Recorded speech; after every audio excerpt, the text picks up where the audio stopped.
lay that foundation for the sovereignty. I share my colleagues' opinion regarding President Jonathan's address, particularly touching and concerning referendum, because the process as we have it now suffers some form of legitimacy crisis, and I will explain. In other jurisdictions, delegates are supposed to be elected directly from the people. But owing to challenges that are peculiar to us, I'm told that Independent National Electoral Commission was approached that, look, is it possible to conduct election for delegates for this national confab? And they said, well, it will be a major, major challenge for them, and that they will need about 30 billion or whatever. Right, now, a president or a government must think out of the box, look at options A, B, C, and then decide in the circumstance what you can do. And therefore, they came up with, okay, let's look at the broad sections, the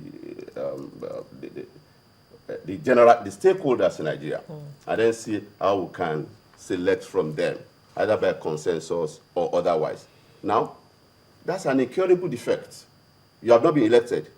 But the moment you take whatever you have come up with to the people in form of a referendum, then that defect becomes curable.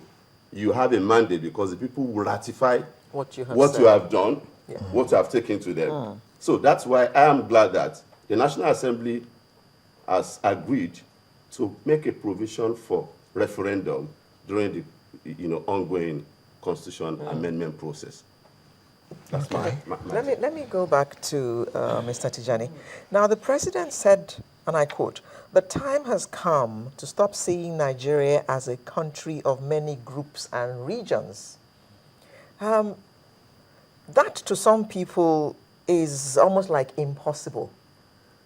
We will still see ourselves as, I am Yoruba, I am Igbo, I am Hausa, not to mention the 250 others. I mean, how are you going to, how do you think the delegates are going to work, especially in this regard? What are you expecting them to come up with that will make us stop seeing ourselves as, I am this or I am that, before you see yourself as a Nigerian? Well, you see, your question is pertinent in the sense that the whole project of the Nigerian project that we see the government championing, I think it has already, time has taken over, the timetable. Because if I was Mr. President, when I came in, I would have just had 1 or 2 major tasks ahead of me.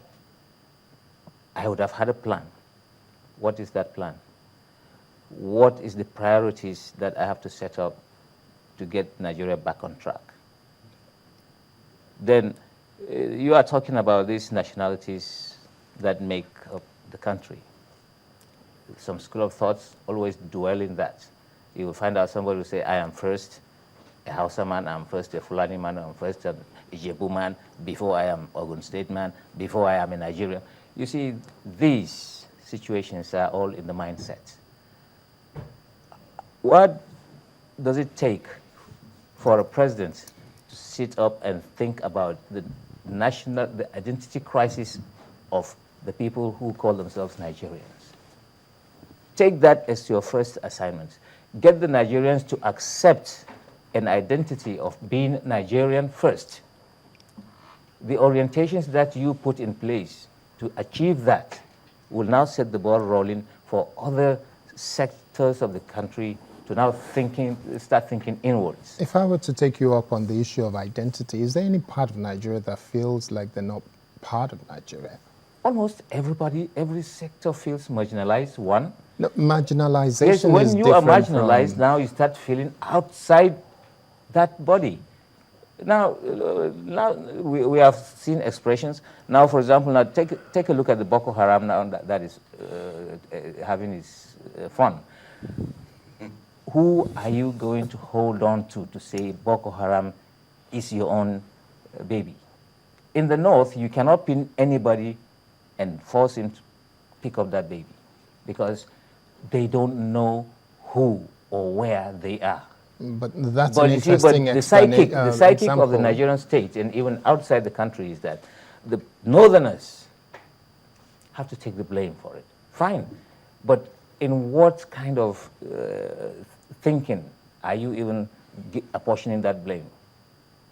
You see, because if you now put a gun on a northerner's head, he cannot be able to tell you the story of Boko Haram, where to pick them and whatever. Okay. But now, as a northerner, I feel pained every time the northerner is just painted blankly. As And given that Boko Haram relationship, no matter, now look at me. But I can tell from what we read in the papers and from the experience of speaking with quite a large number of northerners, and to some extent I claim being a northerner by virtue of the fact that I school there and I do joke with my friends who are northerners that I'm an Arawa youth as well. But the bottom line is that I don't think anybody is putting the blame on northerners. I'm putting a wide brush to say that all northerners are Boko Haram. I don't think that is the case, is it? You see, this is the problem we have. There is a very serious divide within the Nigerian state. The ordinary man on the street, who is the most important person in the country, his thinking is so divorced from the real players of governance. Because now you walk on the street, how often do you hear people call people, other people, you Boko Haram, you this and that, even the Okada man or the bus driver, any little mishap comes up, that word Boko Haram. Do you slaps see me. that on the streets of Lagos I or love Kaduna walking or Kano? on the streets of Lagos deliberately just to be picking these And things. have you It's my heard hobby. anybody Yeah, referring? Yeah, it's my hobby. Have you heard that? Have you heard I anybody even say get that? confronted with that. Sometimes I just lose myself and I just become one of the boys on the street and try to see how much I deliberately just experience these things. And it is rampant. It's okay for you to drive your car and just pass and go to your very comfortable homes and everything. But the real Nigerians on the ground, because I don't call somebody who is comfortable today a real Nigerian. The real Nigerians are those Nigerians who are average and just below average. Okay, that will be a conversation for another day. Yes. Colonel. Two things. What was said earlier as to the mode of selection or election. What is happening in Nigeria is not new. In Scotland, there was no election for delegates to the National Conference. The civil society, the church, and all the collegiate of bodies, representative bodies, nominated people. And I have a home in Scotland. You know. So I'm not saying what we've done here is nothing new. The issue is, will the outcome be decided by the people? That's one. Secondly, going back to the reference you were reading of the president, there's a mistake in, I must say, in a humbly say, people are carried away by the melting pot approach to federalism of America. America is a country that people came from other countries into. But in a country where you have people who have been living, landowners have been living with time, usually they go the way of ethnic federalism. A country as old and as civilized as Switzerland has ethnic federalism. So the issue of people trying to derogate ethnicity, and it's very, Switzerland is ethnic federalism. And the practicality of going ethnic federalism is very important. Nobody can deny me being a Boki man. Because if you look at the Soviet Union, the former Warsaw countries, you can call us of names, but a Russian remains a Russian. You know, a Serbian remains a Serbian.